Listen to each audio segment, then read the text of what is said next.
Assalamualaikum warahmatullahi wabarakatuh. Polisi lagi polisi.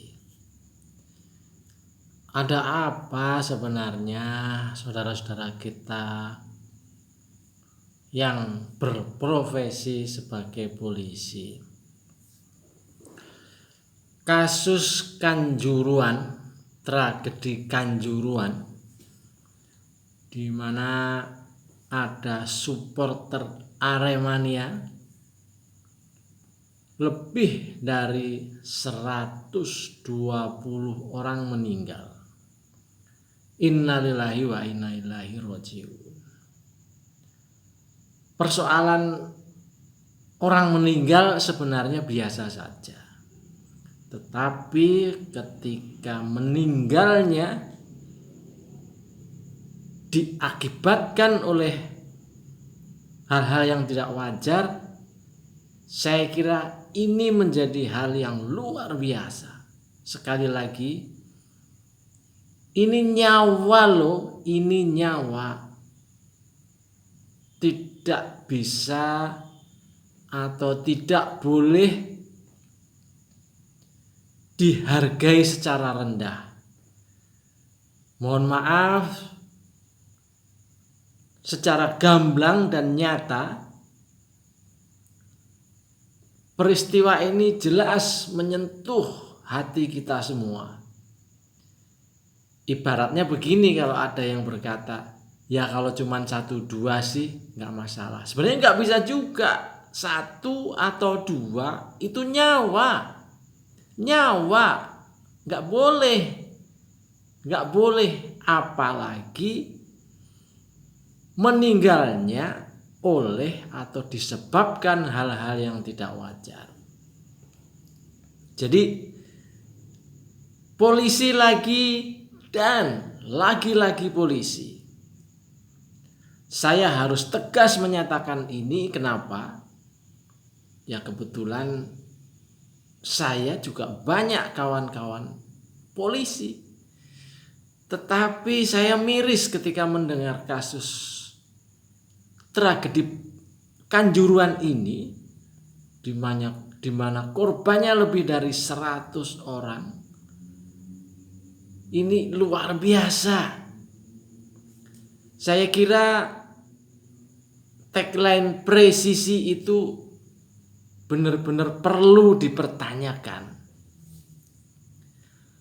Masih belum hilang dari ingatan kita menembak dalam kasus Sambo, dan sekarang tembakan gas air mata menjadi pemicu, menjadi penyebab meninggalnya ratusan supporter dari Aremania.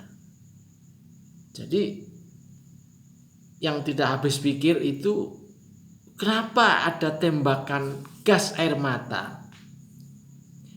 Apakah petugas di lapangan tidak dibekali bekal, tidak diberi bekal, tidak boleh menembakkan gas air mata, apalagi di dalam arena stadion?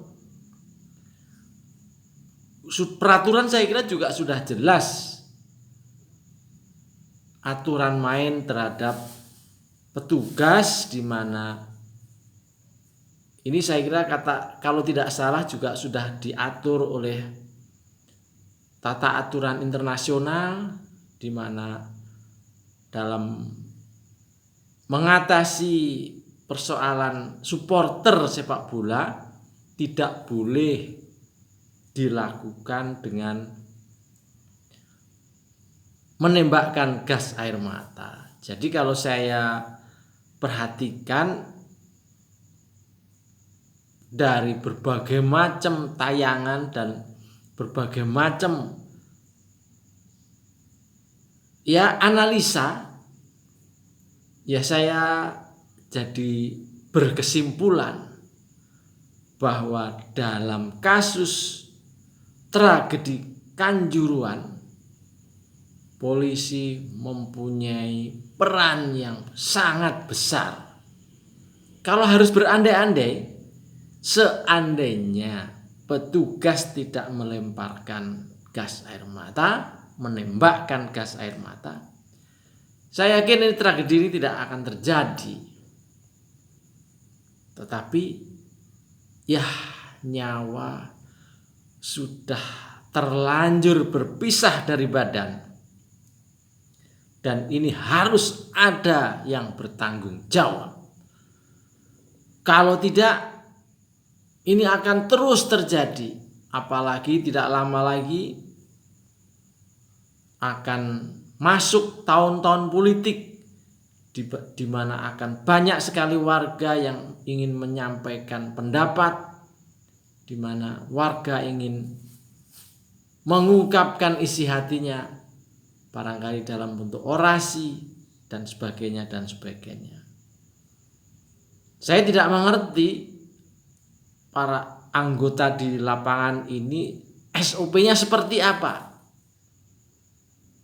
Tetapi kalau melihat kasus ini, sepertinya petugas di lapangan itu berpersepsi bahwa supporter itu seperti pengunjuk rasa, yaitu untuk membubarkan pengunjuk rasa dengan cara menembakkan gas air mata. Nah, disinilah padahal supporter itu bukan pengunjuk rasa. Dan saya yakin seandainya, sekali lagi seandainya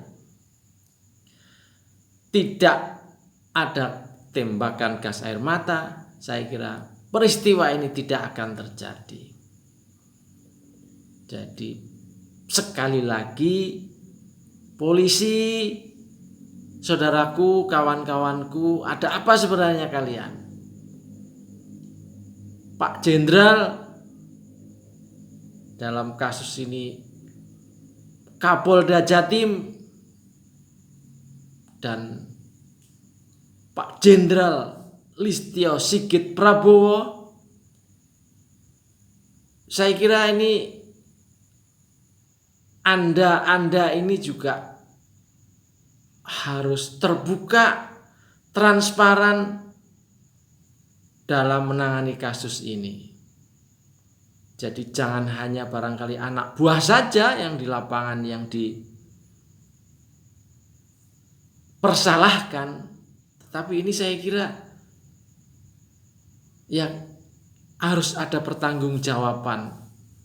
Ibaratnya malulah menjadi polisi kalau caranya begini.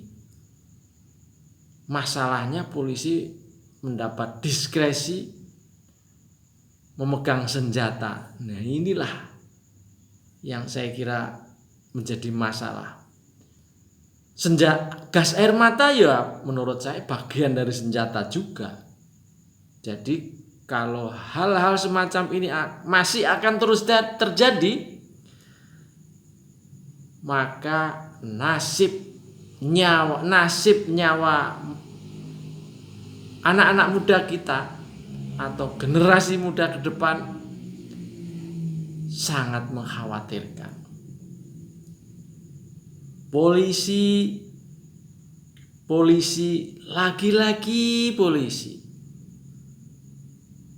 Ya, saya kira Pak Jokowi juga harus turun tangan, setidak-tidaknya mengucapkan bela sungkawa dan memberikan hak-hak layaknya orang yang meninggal yang umum. Katakanlah kalau karena kecelakaan barangkali ada santunan, ada asuransi atau ada apalah, jangan kayak nyawa, mohon maaf, kayak nyawa, saya nggak tega menyampaikannya. Jadi ini nyawa seperti tidak ada harganya sama sekali. Kalau negeri seperti ini, saya kira kok, waduh, ini sudah masuk ke pelanggaran HAM saya kira. Sekali lagi, polisi, ada apa ya sebenarnya dengan polisi dan laki-laki polisi? Hanya saya bisa berdoa, moga-moga ke depan para polisi sadar diri, para kawan-kawan polisi juga sadar diri, dan saya kira sekali lagi organisasi polisi dalam hal ini urut-urutan SOP dalam menjalankan tugas juga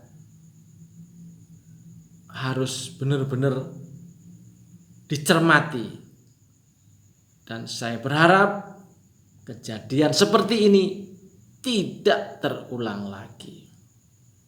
Teman-teman, saya kira itu saja yang bisa saya sampaikan. Saya jujur, saya masih sedih sekali mendengar dan melihat kasus tragedi Kanjuruhan ini. Masalahnya di situ ada polisi. Saya Peci Miring Ahmad Bahar. Wassalamualaikum warahmatullahi wabarakatuh.